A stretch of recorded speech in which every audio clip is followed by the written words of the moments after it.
A king who loved chess was once challenged by a wise sage who wagered that if he won, he could ask for any reward from the king.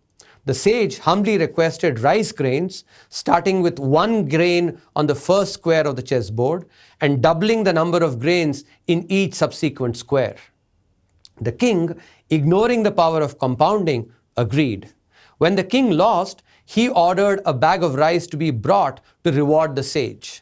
The courtiers placed 1 grain on the first square, 2 on the second, and 4 on the third, and so on.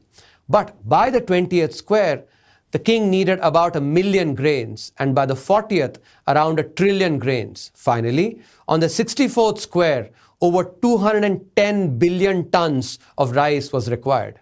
As giving such a huge quantity of rice to the sage would have impoverished the kingdom, realizing the king's discomfiture, the wise sage pardoned the king while admonishing him for his arrogance. This story reveals the tremendous power of compounding. If India grows its GDP per capita at 5% per annum, its GDP per capita will multiply 3.2 times from 2023 to 2047. If the country grows its GDP per capita at 8% per annum, the GDP per capita will multiply 6.3 times from 2023 to 2047.